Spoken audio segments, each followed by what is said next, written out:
Good evening. Namaskar. Many a times I thought before I sing a song, I take up some tune or a composition. I'll try to speak about that in what context or something about the song or a tune, but then I don't think I'm so good in expressing my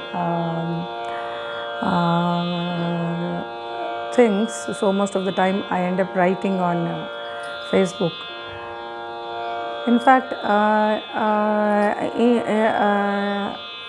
any time when I think of listening or singing Lataji's songs, so exactly as a singer or a musician, one cannot get to know how exactly Lataji starts from which, from where. जैसे ये होता है कि पहले राग के बारे में सोचेंगे या वो जो गाने का राग है उसको समझेंगे या उसका स्केल या जो थॉट प्रोसेस है या फील और जिसके बारे में है या लिरिक्स है या प्रोनाउंसिएशन है या एक्सेंट है, whatever, there are so many things, but कितना हम सोचते हैं, जहन में रखते हैं, उतना तो गाने में नहीं ला पाते हैं. लेकिन जब लता जी कुछ भी 2 लाइन गा लेती हैं, उसमें इतना सारा चीज़ जो होता है कि we cannot say what all is that. Like उसमें राग है, राग संगीत भी होता है, एवरीथिंग उसमें एक्सप्रेशन है. और लता जी का जो जिस तरह से वो गा पाती हैं, that is an unexplained thing, one cannot say. मैंने तो ये भी सुना था कि जब हारमोनियम पे लता जी के साथ अगर कोई कोशिश करता है तो सारे सप्तक में जहाँ तक हारमोनियम के कीज जाते थे वहाँ तक उनका जो आवाज़ का रेंज था और unlimited it was a range. तो कोई भी रेंज में किसी भी सिंगर के साथ कुछ भी वो आसानी से गा पाती थी. I don't understand how it was, what was happening.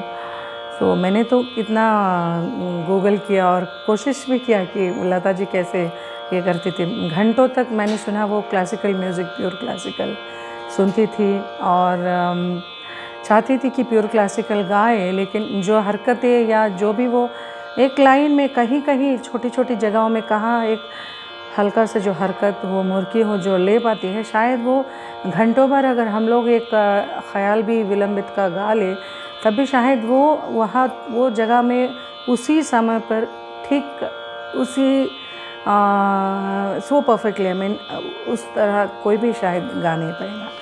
इस तरह के कई चीज़ें हैं. मेरे साथ ये हुआ है कि जैसे मैं उनके गाने सुनती रहती हूँ, जैसे कभी 15 दिन या महीना भर, कभी 2-2 साल 3 साल भी सुनती रहती हूँ.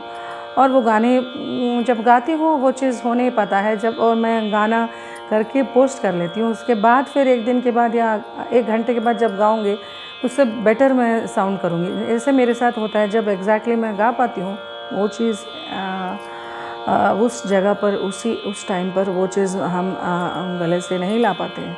तो ये मेरे साथ होता है. मैं चाहती थी कि एक बार ये मेरे जो दिल में ये चीज़ें हैं मैं आप लोगों के साथ शेयर करूं. तो बाकी है कि हमारे जहन में चीज़ें होती हैं, जैसे कुछ गाना है और अपना टैलेंट बताने हैं, ये सब चीज़ें. लेकिन हमेशा मेरे साथ क्या है, मेरे दिल में ये रहता है कि शायद क्या मैं वो ट्यून, वो कंपोजिशन और वो गाना जो मांग रहा है, क्या कहीं ना कहीं कुछ हद तक क्या मैं वो गाने के लिए दे पाती हूँ या नहीं. ये इसके बारे में मैं ज़्यादा में चलता रहता है मेरे दिमाग में कभी कभी. तो ऐसी चीज़ें होता है जब लता जी के गाने कोशिश करते हैं. और लैंग्वेज एक बैरियर है कि तो मैं तो बंगाली समझती नहीं हूँ और मराठी भी मेरा अपना लैंग्वेज नहीं है. और फिर भी मैंने कभी कोशिश किया कि लता जी का कोई मराठी का गाना गाऊँ या बंगाली, तो ये मैं कोशिश करती रही हूँ. तो आज सोचा मैंने ये जो लता जी का एक ट्यून है सबको बहुत अच्छा लगता है सर फेवरेट गाना मराठी का जो मोगरा फुलला, तो उनका ये गाना है। मैंने शायद सुना है कि वो गोरख कल्याण राग में है। अभी तक मैं वो राग सीख नहीं पाई, सोचा एक दो लाइन आज मैं वो गाने की कोशिश करूँ। और एक बात है, तो चाहे कोई भी गाने वाला हो या सिंगर के दिल में क्या था कि इतनी वो हरकतें कर ले, ये हरकत, ये लाइन में इस तरह से हो सकता है, उस तरह से हो सकता है, इस तरह से वो जो दिल में हमारे जो ये है वो कंट्रोल नहीं हो पाते। हम सोचेंगे इसको और करेंगे, लेकिन जो लता जी कभी वैसे नहीं करेगी। एक लाइन को जैसे गाना है उसको उसी तरह से एक ही तरह से वो गाएगी, लेकिन सारी बातें उसमें होती हैं। वो that's what I wanted to share.